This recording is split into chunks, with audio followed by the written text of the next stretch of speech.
আইনত আমি চৰকাৰী নথিত আমি যোগ্য বিবেচিত হোৱাৰ পিছতো সেই সময়ত আমাক প্ৰাদেশিকৰণ নকৰি পিছত আমাক 17 চনত আইনখন এমেণ্ডমেণ্ট কৰি আমাক মাত্ৰ টিচাৰৰ পৰা আমাক টিউটৰ কৰিলে 2021 চনত আমাক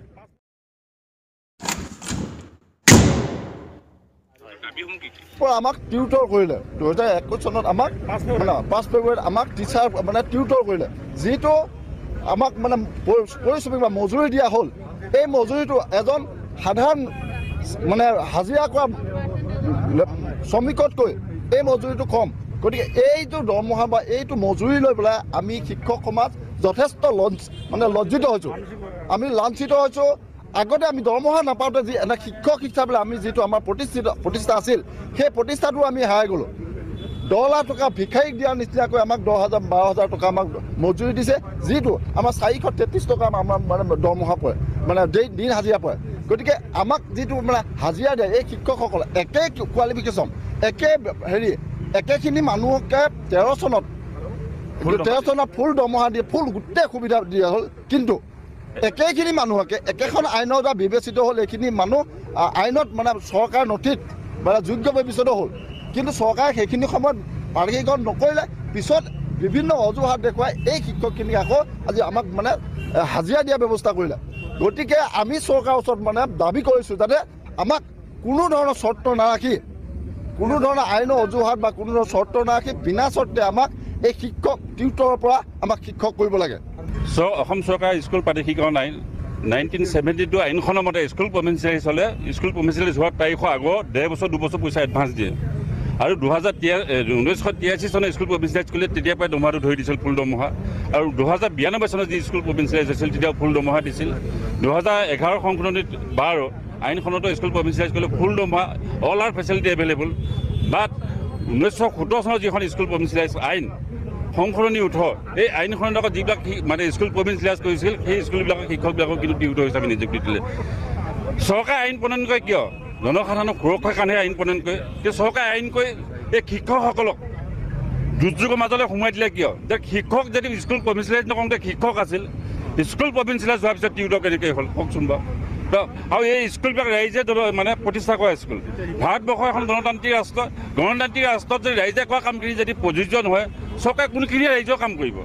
গতিকে গণতান্ত্ৰিক ৰাষ্ট্ৰত জনসাধাৰণৰ যিহেতু মত সাপেক্ষে এখন ৰাষ্ট্ৰ বৰ্তি আছে গতিকে জনসাধাৰণে প্ৰতিষ্ঠা কৰা স্কুলবিলাক ফুল প্লেজ হ'বই লাগিব আৰু চৰকাৰে আমাক এইটো বৈষম্য কৰাৰ কোনো কাৰণ নাই আজি শিক্ষকবিলাকৰ যিমানখিনি অভিজ্ঞতাৰ কথা কৈছে কোনজন MLA মিনিষ্টাৰ ইমান অভিজ্ঞতা আছে তেওঁলোকে যদি এজন MLA 5 বছৰ চাকৰি কৰিলে কিন্তু পেঞ্চন পায় কিন্তু আমাৰ শিক্ষকবিলাকে কি হ'ল আজি 30 বছৰ চাকৰি কৰি কিন্তু টিউটৰ হিচাপে পালে 10,000 12,000 টকা দৰমহা পায় সেইটোতো সম্ভৱ নহয় চৰকাৰৰ চকুত তেল টিউটৰ কি স্কুল প্ৰভিঞ্চিয়েলাইজ কৰিলে কি পানী দিয়ে নেকি গতিকে চৰকাৰে যেনেকৈ নিজৰ সুবিধাখিনি আদায় কৰিছে ব্যক্তিগত ঠিক তেনেদৰে শিক্ষকবিলাককো যাতে চৰকাৰে উপযুক্ত সুবিধা দি জীৱন নিৰ্বাহ কৰাত সহায় কৰে এইটোৱে মোৰ চৰকাৰৰ ওচৰত ক'বলগীয়া মোৰ নাম হীৰামাই শইকীয়া মই কাৰ্বি আংলং জিলাৰ দেনগাঁও ইংলিছ হাইস্কুলৰ এছিষ্টেণ্ট টিচাৰ বুলি ক'বলৈ এতিয়া আমাৰ বেয়াই লাগে কাৰণ আমাৰ চৰকাৰে টিউটৰ কৈ থৈছে আমি বহুত লাজ অপমানত জীয়াই আছোঁ প্ৰতি পদক্ষেপতে আমি লাজ অপমানত জীয়াই আছোঁ আমাৰ দৰমহা কম আমাৰ ল'ৰা ছোৱালী পঢ়াবলৈ এতিয়া নোৱাৰা অৱস্থা হৈছোঁ তাৰোপৰি আমাৰ এতিয়া বহুত টিউটৰ কি হৈছে ৰিটায়াৰ্ড হৈ গৈছে তেওঁলোকে জানো এতিয়া BEd 50% কৰিব পাৰিব আৰু মন্ত্ৰী MLA কেইজনে আমি জানিব বিচাৰোঁ আমি অপেনলি জানিব বিচাৰোঁ মন্ত্ৰী MLA কেইজনৰ 50% আছে কেইজন BA পাছ কৰা আছে আমিও জানিব বিচাৰোঁ তেওঁলোকে যে পেঞ্চন পায় কিমান লাখ লাখ টকা দৰমহা পায় আমি কিয় নাপাওঁ শ্ৰদ্ধাৰ মুখ্যমন্ত্ৰী মহোদয় আৰু শিক্ষামন্ত্ৰী মহোদয়ক আমি এই আন্দোলনৰ যোগেদি জনাব বিচাৰোঁ যে আজি আমাক টিউটৰ বনালে কিন্তু এই টিউটৰবিলাকে যেতিয়া 2013 চনত স্কুল প্ৰাদেশিকৃত হৈছিলে তেতিয়াৰ আইনৰ আধাৰতে আমি দ্বিতীয় ফেজত আছিলোঁ আৰু আকস্মিকভাৱে আমাৰ দ্বিতীয় ফেজৰ শিক্ষকখিনিক কিন্তু বঞ্চিত কৰি দিলে কোনোভাৱে আইন আহি গ'ল আৰু আমি টিউটৰ আমি বঞ্চিত হৈ পৰিলোঁ পাছতে আমাৰ কিয়নো 2015 চনত আমাৰ এই ডিৰেক্টৰ অফিচৰ পৰাই আমি ইলিজিবল বুলি ডিক্লেয়াৰ হৈছিলে, লিষ্টৰ ওলাইছিলে, যাৰ অধীনত আমি গোটেইখিনি টিচাৰ হিচাপে আমি স্বীকৃতি পাইছিলোঁ, কিয়নো আমি স্বীকৃতি পোৱা স্কুলৰ শিক্ষক। আৰু আমাৰ যিমান স্বীকৃতি দিয়াৰ আগতে গোটেইখিনি আমাৰ নথি পত্ৰ বিচাৰ কৰিছিলে আৰু তাৰ ওপৰত ভিত্তি কৰি স্কুলখিনিক স্বীকৃতি দিছিলে। তেতিয়া আমি শিক্ষক ৰূপে অনুমোদিত আছিলোঁ। কিন্তু হঠাতে কেনেকৈ এটা নতুন আইন আহি গ'ল 17 চনত, 15 চনত আমাৰ বাতিল হৈ যোৱাৰ পাছত 17 চনত আহিলে আৰু সেই আইনৰ যোগেদি যিটো লিখিলে তাতে এনেকৈ সব যুক্তি ধৰিলে যে আমাৰ বৰ্তমান যুগৰ যিটো আমি শিক্ষক যিবোৰ ফ্ৰেছ কেণ্ডিডেট টেট পাছ কৰি আহে সিহঁতৰ কাৰণে BEdত 50% থকা BEd থকাটো জৰুৰী হ'ব পাৰে। কিন্তু আমি যিবোৰ 30-40 বছৰ আগৰ পৰা শিক্ষকতা কৰি আছোঁ সেইখিনিৰ বাবে কেনেকৈ এই আইনটো দিলে? আমি 2 বছৰ 3 বছৰৰ ভিতৰত বহুত ৰিটায়াৰ্ড হৈছে আৰু বহুত ৰিটায়াৰ্ড হৈ যাব। সিহঁতে কেনেকৈ BSc আকৌ 4 বছৰৰ কাৰণে কৰি 50% যোগাৰ কৰিব আৰু BEd কৰিব আৰু 2 বছৰ, তাতে 6 বছৰ এনেই গুচি যাব। তো 5 বছৰত সময়সীমা ধৰি দিছে। যিসকল শিক্ষকৰ মাত্ৰ 2 বছৰ 3 বছৰ আছে চাকৰিৰ, বাকী সিহঁতে কেনেকৈ পূৰ্ণ শিক্ষকৰ মৰ্যাদা পাব, সেইটো নিশ্চয় বিচাৰযোগ্য হোৱা নাই। নমস্কাৰ, আমি সদৌ অসম প্ৰাদেশিক হাইস্কুল টিউটৰ শিক্ষক সন্থাৰ তৰফৰ পৰা আজি আমাৰ মাননীয় সঞ্চালিকা অফিচৰ কাৰ্যালয়ত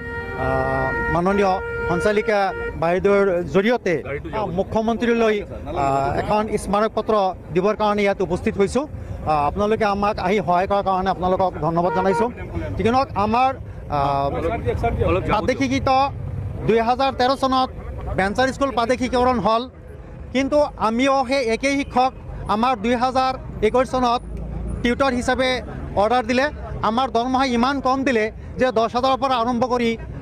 16,000লৈ আমাক দৰমহা দিছে। গতিকে 10,000 টকা, 11,000 টকা, 12,000 টকা, 16,000 টকা দৰমহাত এজন মানুহ